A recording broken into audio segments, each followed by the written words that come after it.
Oke, baik. Sebelumnya, Assalamualaikum warahmatullahi wabarakatuh. Kami kelompok pertemuan 10 yang beranggotakan Monica Wijaya, Hesti Julia, Kartika Sari, Putri Aryani, Aprilia Nurhidayah, Resti Dwi Oktaviani, dan Bimba Kamaludin.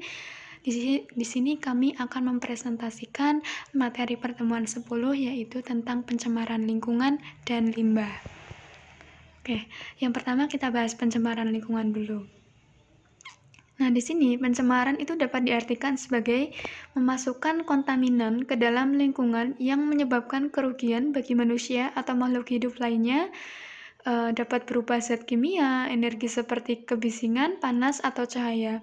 Nah, zat pencemar ini dapat berasal dari zat alami atau energi, tetapi dianggap kontaminan ketika melebihi tingkat alamiah.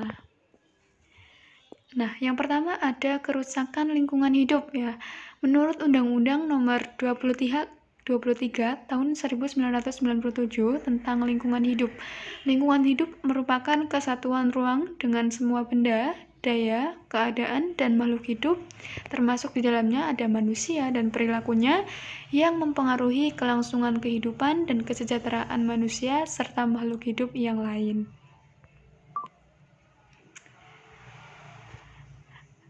Kemudian ada penyebab kerusakan lingkungan di sini, ada perilaku manusia, kesulitan teknologi, masyarakat bersinergi, kemudian juga nanti ada faktor penyebabnya, ada faktor alami dan faktor buatan. Nah, di sini penyebab kerusakan lingkungan itu yang pertama ada perilaku manusia. Manusia memandang lingkungan sebagai sumber daya alam yang dapat dieksploitasi sesuai keinginan dan kepentingan dirinya sendiri. Nah, maka dari ini menjadi penyebab ya kerusakan lingkungan yang ada di lingkungan kita. Yang kedua ada kesulitan teknologi. Nah, kesulitan dalam mencari teknologi inilah teknologi yang ramah lingkungan, kemudian sehingga banyak masyarakat ini beralih menggunakan teknologi yang tersedia saja meskipun teknologi tersebut dinilai tidak ramah lingkungan. Yang ketiga ada masyarakat bersinergi. Rendah kerusakan lingkungan dapat terjadi karena masyarakat tidak mempunyai kesamaan tujuan yang ingin dicapai sehingga akan berdampak pada berkurangnya keinginan atau inisiatif masyarakat untuk memperbaiki lingkungan. Kemudian ada faktor penyebab kerusakan lingkungan. Yang pertama ada faktor alami. Nah, banyaknya bencana alam dan cuaca yang tidak menentu menjadi penyebab terjadinya kerusakan lingkungan hidup. Bencana alam tersebut bisa berupa banjir, tanah longsor, tsunami, angin puting beliung, gunung meletus, ataupun gempa bumi. Selain berbahaya bagi keselamatan manusia maupun makhluk hidup lainnya, bencana ini akan membuat rusaknya lingkungan. Yang kedua ada faktor buatan. Nah, dengan adanya perkembangan kehidupan, tentunya kebutuhan juga akan sangat berkembang termasuk kebutuhan eksploitasi sumber daya alam yang berlebihan. Nah, kerusakan lingkungan inilah karena manusia bisa berupa adanya penebangan secara liar yang menyebabkan banjir ataupun tanah longsor dan pembuangan sampah sembarangan yang terlebih di aliran sungai dan laut akan membuat pencemaran. Nah, adapun upaya pelestarian lingkungan hidup yang dapat kita lakukan diantaranya kita bisa melakukan penanaman kembali hutan yang gundul, kemudian pencegahan terhadap pembuangan sampah dan limbah di sembarang tempat, kemudian juga bisa pemberian sanksi ketat nih, khususnya pemerintah ya harus memperhatikan sanksi-sanksi yang harus diberikan kepada si pelanggar sanksi ini. Pemberian sanksi ketat terhadap pelaku pencemaran lingkungan, kemudian penghentian eksploitasi sumber daya alam secara berlebihan, dan peningkatan kesadaran masyarakat akan pentingnya kelestarian tanah, air, udara, dan lingkungan. Ini bisa melalui sosialisasi ataupun hal yang lain. B adalah jenis pencemaran lingkungan. Yang pertama ada pencemaran udara. Pencemaran udara terjadi akibat peningkatan jumlah gas dan zat berbahaya di udara, sehingga kualitas udara yang kita hirup semakin memburuk. Jadi, selain oksigen murni, gas dengan jumlah yang seharusnya kecil seperti karbon monoksida, sulfur dioksida, atau nitrogen, itu terus menumpuk di udara. Pencemaran udara akan meningkatkan resiko seseorang terkena penyakit seperti sakit mata, sesak napas, kanker paru-paru. Yang kedua ada pencemaran tanah. Pencemaran tanah ini muncul akibat sampah, limbah, dan racun-racun sisa industri lainnya yang dibuang tanpa prosedur yang baik ke tanah. Akibatnya, tanah akan terkontaminasi. Pencemaran tanah itu bisa terjadi saat seseorang itu membuang sampah sembarangan di kebun atau hutan, lalu membuka tambang minyak, hingga menjadikan suatu lahan sebagai tempat pembuangan limbah. Dari semua yang dibuang ke tanah, limbah dari bahan organik merupakan porsi yang paling besar, seperti kertas dan kardus, sisa makanan, dan rumput sisa. Yang ketiga adalah pencemaran air. Pencemaran air ada polusi yang terjadi saat sisa makanan atau limbah yang berisi zat bahan kimia, sampah, dan benda lain masuk ke dalam air, baik itu di laut, sungai, hingga danau ataupun badan air lainnya. Air yang sudah tercemar biasanya akan terlihat berwarna keruh dan berbau. Mengonsumsi sesuatu dari air yang tercemar bisa menimbulkan berbagai penyakit, bahkan dalam jangka panjang. Yang keempat adalah pencemaran suara. Pencemaran suara bisa muncul akibat kebisingan melebihi ambang batas yang bisa ditoleransi manusia. Ukuran kebisingan suara dihitung menggunakan desibel. Contoh dari pencemaran suara adalah suara klakson, suara dari situs pembangunan konstruksi, suara bising pesawat di bandara, suara dari pengeras suara, stres. Pencemaran suara bisa memicu berbagai masalah kesehatan seperti tekanan darah tinggi, gangguan pendengaran, stres, serta gangguan bicara. Yang terakhir adalah pencemaran cahaya. Pencemaran cahaya terjadi akibat cahaya dari teknologi modern seperti lampu, mengubah persepsi siang sampai malam makhluk hidup hingga mengganggu keseimbangan ekosistem. Dampak dari pencemaran cahaya adalah burung yang berkicau di jam-jam tidak biasa karena terkecoh cahaya terang di malam hari. Lalu hewan yang kesulitan mendapatkan makanan karena jadwal siang dan malam yang tertukar. Lalu ada gangguan pada pola pertumbuhan tanaman, ada asap di langit yang jadi lebih sulit menghilang. Selanjutnya di sini saya akan menjelaskan tentang pencemaran air. Jadi dalam peraturan pemerintah nomor 20 tahun 1990 tentang pengendalian pencemaran air adalah masuknya atau dimasukkannya makhluk hidup, zat, energi, atau komponen lain ke dalam air oleh kegiatan manusia sehingga kualitas air turun sampai ke tingkat tertentu yang menyebabkan air tidak dapat berfungsi lagi sesuai dengan peruntukannya. Pencemaran air dapat disebabkan oleh limbah industri, perumahan, pertanian, rumah tangga, dan penangkapan ikan dengan menggunakan racun. Di samping itu, penggundulan hutan baik untuk pembukaan lahan pertanian, perumahan, dan konstruksi bangunan lainnya juga dapat mengakibatkan pencemaran air tanah. Limbah rumah tangga seperti sampah organik, sisa-sisa makanan, dan sampah anorganik seperti plastik, gelas, kaleng, serta bahan kimia seperti deterjen dan batu baterai juga berperan besar dalam pencemaran air, baik air di permukaan maupun air tanah. Selanjutnya ada sumber-sumber pencemaran air. Yang pertama ada dari limbah industri, seperti bahan kimia baik cair ataupun padatan, sisa-sisa bahan bakar, tumpahan minyak dan oli, kebocoran pipa-pipa minyak tanah yang ditimbun dalam tanah. Yang kedua ada penggunggangan lahan hijau atau hutan akibat perumahan dan bangunan. Yang ketiga ada limbah pertanian seperti pembakaran lahan dan pestisida. Yang keempat ada limbah pengolahan kayu. Yang kelima ada penggunaan bom oleh nelayan dalam mencari ikan di laut. Yang keenam ada limbah rumah tangga, limbah cair seperti sisa mandi, MCK, sampah padatan seperti plastik, gelas, kaleng, batu baterai, sampah cair seperti deterjen, dan sampah organik seperti sisa-sisa makanan dan sayuran. Selanjutnya ada dampak negatif dari pencemaran air.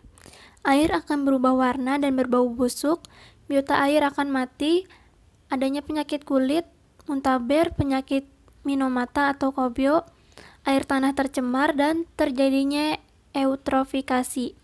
Air tanah yang tercemar sangat sulit untuk dikembalikan menjadi air bersih karena airnya tidak mengalir dan tidak mengandung bakteri pengurai aerob. Pengenceran dan penguraian polutan tidak dapat berjalan. Selanjutnya ada pencemaran tanah. Pencemaran tanah atau daratan terjadi jika ada bahan-bahan asing, baik organik maupun anorganik, yang dapat menyebabkan daratan atau tanah menjadi rusak. Akibatnya, daratan tidak dapat memberikan daya dukung bagi kehidupan manusia. Selain itu, pencemaran tanah juga dapat diakibatkan oleh sampah, baik yang organik maupun non-organik. Sampah organik dapat diuraikan oleh mikroba tanah menjadi lapisan atas tanah yang disebut tanah humus. Akan tetapi, sampah anorganik atau non-organik tidak dapat diuraikan. Bahan pencemar itu tetap utuh hingga 300 tahun yang akan datang. Zat-zat limbah yang meresap ke tanah juga tidak dapat hilang dalam jangka waktu yang lama. Zat-zat limbah yang masuk ke dalam tanah diserap oleh tanaman dan tetap menetap dalam tubuh tumbuhan, karena tumbuhan tidak dapat menguraikannya.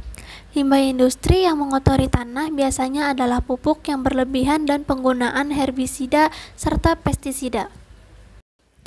Pencemar yang menetap pada tubuh tumbuhan akan terus berpindah melalui jalur rantai makanan dan jaring-jaring makanan, sehingga perpindahan itu menyebabkan adanya zat pencemar dalam setiap tubuh organisme yang melangsungkan proses rantai makanan. Hal ini akan menimbulkan menurunnya kualitas organisme berupa kurangnya ketahanan terhadap gangguan dari luar. Pupuk buatan, obat pembasmi hama seperti pestisida, herbisida bila digunakan secara berlebihan dapat menimbulkan pencemaran tanah, merubah sifat fisik, sifat kimia, dan sifat biologis tanah, sehingga mengganggu pertumbuhan tumbuhan. Sampah dan bahan buangan dan benda padat yang makin meningkat jumlahnya juga dapat menjadi bahan pencemar tanah, apalagi yang sukar diuraikan oleh bakteri pengurai. Limbah adalah buangan yang kehadirannya pada suatu saat dan tempat tertentu tidak dikehendaki lingkungan karena tidak memiliki nilai ekonomi. Limbah juga merupakan sisa dari suatu usaha maupun kegiatan yang mengandung bahan berbahaya atau beracun karena sifat, konsentrasi, dan jumlahnya, baik yang secara langsung maupun tidak langsung dapat membahayakan lingkungan, kesehatan, kelangsungan hidup manusia dan makhluk lainnya. Karakteristik limbah diantaranya, pertama berupa partikel dan padatan, baik yang larut maupun yang mengendap. Ada yang kasar dan ada yang halus dan berwarna keruh pada suhu tinggi. Yang kedua, mengandung bahan yang berbahaya dan beracun, antara lain mudah terbakar, mudah meledak, korosif, bersifat sebagai oksidator dan reduktor yang kuat, mudah membusuk, dan lain-lain. Yang ketiga, dalam jangka waktu singkat tidak akan memberikan pengaruh yang berarti, namun dalam jangka panjang mungkin berakibat fatal terhadap lingkungan. Berdasarkan sumber pencemarnya, limbah dibedakan menjadi dua, yaitu sumber domestik dan sumber non-domestik. Sumber domestik adalah semua limbah yang berasal dari kamar mandi, WC, dapur, tempat cuci pakaian, apotik, rumah sakit, dan lain-lain. Sumber non-domestik contohnya yaitu berasal dari pabrik, pertanian, peternakan, perikanan, transportasi, dan sumber-sumber lainnya. Berdasarkan sifat kimianya, limbah dibagi menjadi limbah organik dan limbah anorganik. Limbah organik adalah limbah yang dapat membusuk oleh mikroorganisme, sedangkan limbah anorganik merupakan limbah yang tidak dapat membusuk oleh mikroorganisme. Selanjutnya, jenis limbah industri.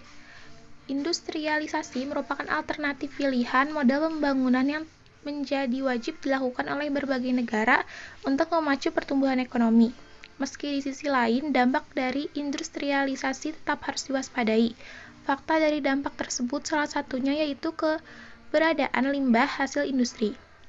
Limbah industri adalah semua jenis bahan sisa atau bahan buangan yang berasal dari hasil samping atau proses perindustrian. Limbah hasil produksi dapat dibedakan menjadi beberapa bentuk, yaitu limbah padat, cair, dan gas. Semua bentuk limbah tersebut berpotensi memicu dampak negatif, tidak hanya bagi lingkungan, tetapi juga bagi proses produksinya. Yang pertama yaitu limbah padat. Limbah padat dibedakan menjadi limbah padat non-B3, diantaranya ada lumpur, boiler, sampah kantor, sampah rumah tangga, sarung tangan, dan lain-lain. Yang kedua yaitu limbah padat B3. Limbah bahan berbahaya dan beracun adalah sisa suatu usaha atau kegiatan yang mengandung bahan berbahaya dan beracun karena sifat dan konsentrasi atau jumlahnya, baik secara langsung maupun tidak langsung, dapat mencemarkan lingkungan hidup, dapat membahayakan lingkungan hidup, kesehatan, kelangsungan hidup manusia dan makhluk lain. Limbah yang termasuk limbah B3 apabila memiliki salah satu atau lebih karakteristik sebagai berikut, yaitu mudah meledak, mudah terbakar, bersifat reaktif, beracun, menyebabkan infeksi, dan bersifat korosif. Limbah cair adalah limbah yang memiliki wujud cair. Limbah cair ini selalu larut dalam air dan selalu berpindah. Contoh dari limbah cair yaitu hasil buangan industri, sisa pewarnaan kain atau bahan, air dari industri pengolahan makanan, sisa cucian daging, buah, atau sayur. Yang ketiga yaitu limbah gas. Limbah gas atau limbah zat buangan yang berwujud gas berasal dari buangan gas hasil industri yang berasal dari mesin-mesin industri maupun dari proses pengolahan bahan industri seperti pembakaran. Jenis bahan pencemaran yang paling sering dijumpai yaitu karbon monoksida, nitrogen dioksida, sulfur dioksida, komponen organik terutama hidrokarbon, dan substansi partikel. Selanjutnya adalah pengelolaan limbah padat. Berdasarkan SNI 1924-54/2002 tentang tata cara teknik operasional pengelolaan sampah perkotaan, teknik operasional pengelolaan limbah padat perkotaan terdiri dari kegiatan perwadahan sampai dengan pembuangan air itu harus bersifat terpadu dengan melakukan pemilihan sejak dari sumbernya. Nah, teknik operasional pengelolaan limbah padat itu terdiri yang pertama, perwadahan. Perwadahan merupakan penampungan sementara sampah yang dihasilkan di sumber baik individual atau umum. Berdasarkan letak dan kebutuhan dalam sistem penanganan sampah, pewadahan itu dibagi menjadi 3. Yang pertama itu level 1. Nah, level 1 itu wadah sampah yang menampung sampah langsung dari sumbernya. Misalnya, diletakkan di dapur. Nah, level 2 itu bersifat sebagai pengumpul sementara yang menampung sampah dari wadah level 1, misalnya itu diletakkan di luar sekolah. Lalu yang level 3 itu merupakan wadah sentral, biasanya bervolume besar yang akan menampung sampah dari level sebelumnya. Lalu teknik yang kedua itu adalah pengumpulan. Pengumpulan itu merupakan pengumpulan sampah dari wadah-wadah di sumber sampah dengan berbagai sarana seperti gerobak atau truk. Lalu yang ketiga itu adalah pemindahan. Pemindahan merupakan penampungan sementara sampah sebelum diangkut oleh truk. Nah, sarana yang digunakan itu bisa sebuah area pemindahan atau sebuah wadah yang besar. Lalu yang keempat itu adalah pengangkutan. Pengangkutan sampah itu dari lokasi pemindahan ke tempat daur ulang atau ke tempat pengolahan atau ke tempat pemrosesan akhir. Sarana yang digunakan itu bisa menggunakan truk atau yang lain dan lain sebagainya. Nah, sistem pengangkutan sampah dapat dilakukan dengan dua metode. Yang pertama, Hauled Container System atau HCS, yaitu sistem pengumpulan sampah yang wadah pengumpulannya dapat dipindah-pindah dan ikut dibawa ke tempat pemrosesan akhir. HCS ini merupakan sistem wadah angkut untuk daerah komersil. Lalu yang kedua itu Stationary Container System. Nah, sistem pengumpulan sampahnya ini itu tidak dapat dibawa berpindah-pindah atau tetap. Nah, wadah pengumpulan ini dapat berupa wadah yang dapat diangkat atau tidak dapat diangkat. SCS ini merupakan sistem wadah tinggal yang ditujukan untuk melayani daerah pemukiman. Lalu yang kelima itu adalah pengolahan. Pengolahan ini tuh bertujuan untuk memproses sampah agar berkurang volume atau beratnya, seperti insinerisasi, pengomposan, atau berkurang sifat bahayanya terhadap manusia atau lingkungan. Lalu yang keenam itu adalah daur ulang. Daur ulang itu merupakan kegiatan penanganan sampah yang menggunakan cara-cara pengolahan atau cara-cara manual agar sampah tersebut dapat dimanfaatkan kembali berbeda dari asalnya. Nah, cara paling mudah untuk mendaur ulang itu dimulai dengan memisahkan terlebih dahulu sampah-sampah dari sumbernya. Lalu yang terakhir itu adalah pembuangan akhir. Nah, pembuangan akhir itu merupakan menyingkirkan sampah ke alam lingkungan seperti ke dalam tanah, ke dalam lautan, dan sebagainya. Nah, pembuangan air itu merupakan alternatif akhir dan tahap akhir yang dilakukan apabila dilakukan dengan menguruk tanah, dikenal sebagai landfilling. Nah, proses dari pengolahan limbah padat yang dengan menggunakan pembuangan limbah dapat dibagi menjadi dua, yaitu pembuangan di laut dan pembuangan di darat. Nah, pembuangan di laut itu, pembuangan limbah padat di laut itu tidak boleh dilakukan di sembarang tempat, dan tidak semua limbah padat dapat dibuang ke laut. Karena apa? Karena laut itu kan digunakan sebagai tempat mencari ikan, lalu sebagai tempat rekreasi atau lalu lintas kapal. Nah, selanjutnya yang kedua itu adalah pembuangan di darat atau tanah. Pembuangan limbah padat di darat itu perlu dilakukan pemilihan lokasi dengan pertimbangan sebagai berikut. Yang pertama, pengaruh iklim, temperatur, dan angin. Lalu yang kedua, struktur tanah. Yang ketiga, jaraknya jauh dengan pemukiman. Dan yang keempat itu, pengaruh terhadap sumber lain, perkebunan, perikanan, peternakan, dan flora juga harus dipertimbangkan. Lalu yang selanjutnya yaitu metode pengelolaan limbah. Nah, menurut sifatnya, pengolahan limbah padat itu dibagi menjadi dua cara, yaitu yang pertama, limbah padat tanpa pengolahan. Nah, limbah padat tanpa pengolahan ini itu berlaku bagi limbah padat yang tidak mengandung unsur kimia yang beracun dan berbahaya. Nah, hal ini bisa langsung dibuang ke tempat tertentu, seperti TPA atau tempat pembuangan akhir. Lalu yang kedua itu adalah limbah padat dengan pengolahan. Nah, limbah padat yang dengan pengolahan ini tuh limbah padat yang mengandung unsur kimia yang beracun dan berbahaya. Nah, hal tersebut harus diolah dahulu sebelum dibuang ke tempat tertentu. Nah, faktor-faktor yang perlu diperhatikan sebelum mengolah limbah padat itu, yang pertama itu jumlah limbah. Jumlah limbah itu harus diperhatikan sedikit banyaknya jumlah limbahnya.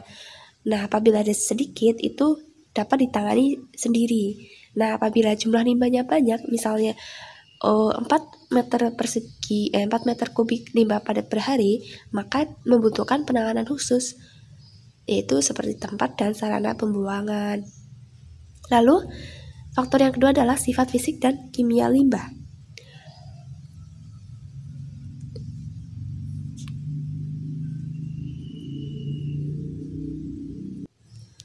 Sifat fisik itu dapat mempengaruhi pilihan tempat pembuang pengangkutan dan pilihan pengolahan. Nah, jika faktor yang kedua itu sifat kimia dari limbah padat. Nah, sifat kimia itu dari limbah padat dapat merusak dan mencemari lingkungan dengan cara membentuk senyawa baru. Jadi harus mempertimbangkannya. Lalu yang ketiga itu kemungkinan pencemaran dan kerusakan lingkungan. Karena lingkungan ada yang peka atau tidak peka terhadap pencemaran, maka perlu diperhatikan tempat pembuangan akhirnya atau TPA. Lalu yang kedua, unsur yang akan terkena itu bagaimana. Lalu yang ketiga itu tingkat pencemaran yang akan timbul seperti apa gitu. Dan yang terakhir itu adalah tujuan akhir dari pengolahan. Nah, tujuan akhir dari pengolahan itu ada yang bersifat ekonomis dan ada yang bersifat non-ekonomis. Tujuan pengelolaan yang bersifat ekonomis yaitu meningkatkan efisiensi pabrik secara menyeluruh dan mengambil kembali bahan yang masih berguna untuk didaur ulang atau dimanfaatkan lain. Nah, yang kedua itu adalah tujuan pengolahan yang bersifat non-ekonomis. Yang non-ekonomis itu adalah pengolahan yang bertujuan untuk mencegah pencemaran dan kerusakan lingkungan.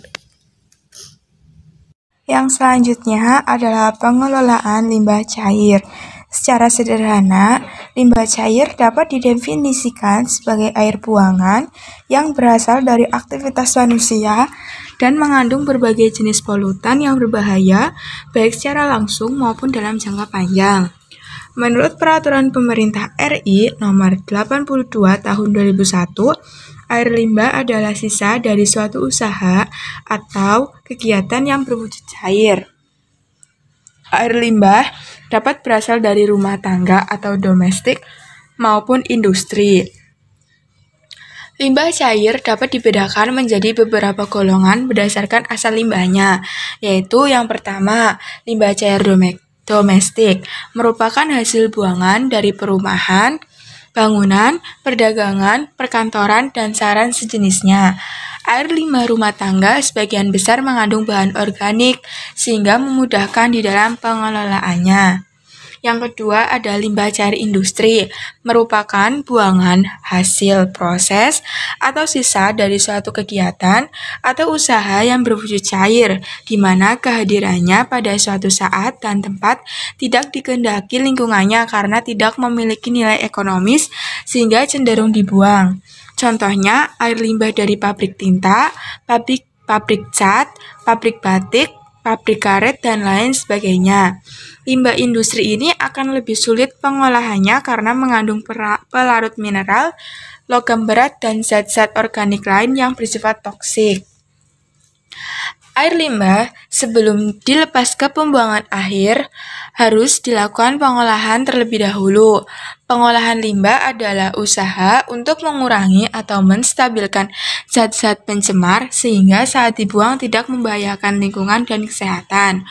Untuk dapat melaksanakan pengolahan air limbah yang efektif dan efisien, diperlukan rencana pengelolaan yang baik. Adapun tujuan dari pengelolaan air limbah itu sendiri antara lain, yang pertama, mencegah pencemaran pada sumber air rumah tangga. Yang kedua, melindungi hewan dan tanaman yang hidup di dalam air. Yang ketiga, menghindari pencemaran tanah, permukaan. Dan yang keempat, menghilangkan tempat perkembangbiakan bibit dan vektor penyakit. Pengelolaan air limbah dapat dilakukan dengan cara membuat saluran air kotor dan bak peresapan dengan memperhatikan ketentuan sebagai berikut. Yang pertama, tidak mencemari sumber air minum yang terdapat pada daerah sekitar, baik air permukaan maupun air di bawah permukaan tanah. Yang kedua, tidak mengotori permukaan air tanah. Yang ketiga, menghindari tersebarnya cacing tambang pada permukaan tanah.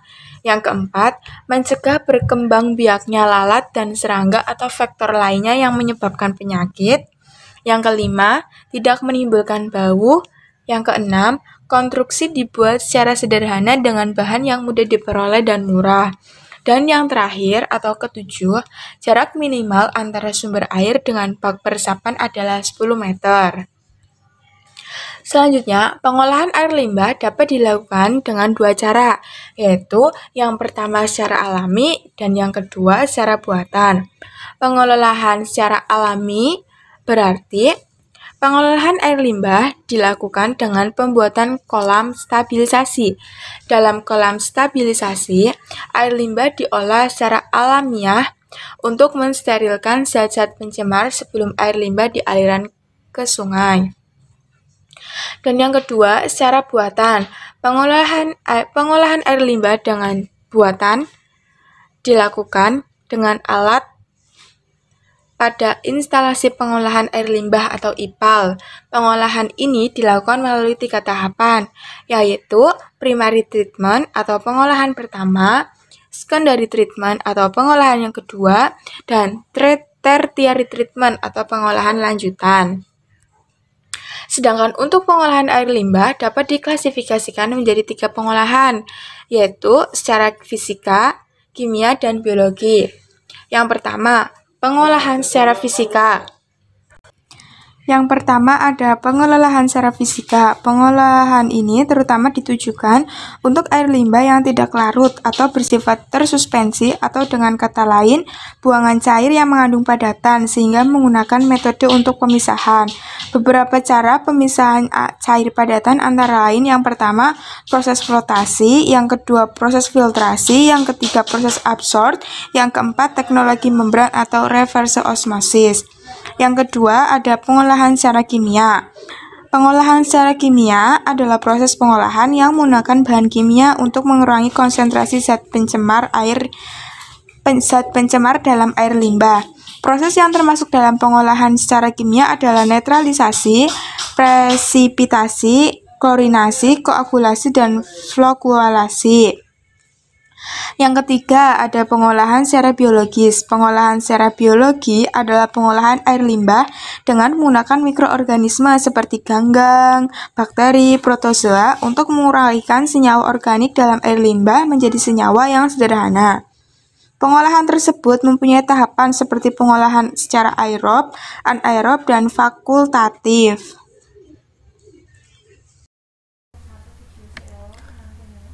Limbah B3 menurut Peraturan Pemerintah Nomor 74 Tahun 2001 tentang pengolahan bahan berbahaya dan beracun. Limbah B3 adalah sisa suatu usaha dan atau kegiatan yang mengandung bahan berbahaya dan atau beracun yang karena sifat dan atau konsentrasinya dan atau jumlahnya baik secara langsung maupun tidak langsung dapat mencemarkan dan atau merusak lingkungan hidup dan atau dapat membahayakan lingkungan hidup, kesehatan, kelangsungan hidup manusia serta makhluk hidup lain.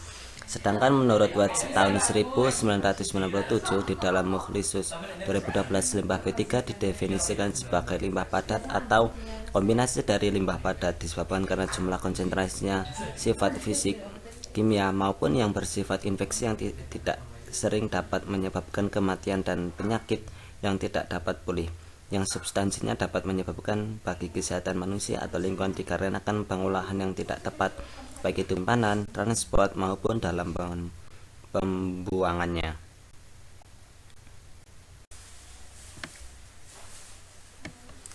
Limbah B3 berdasarkan sumber yaitu dibagi menjadi 4, yaitu yang pertama primary sludge, yaitu limbah yang berasal dari tanah sedimentasi pada pemisahan awal dan banyak mengandung biomasa senyawa organik yang stabil dan mudah menguap.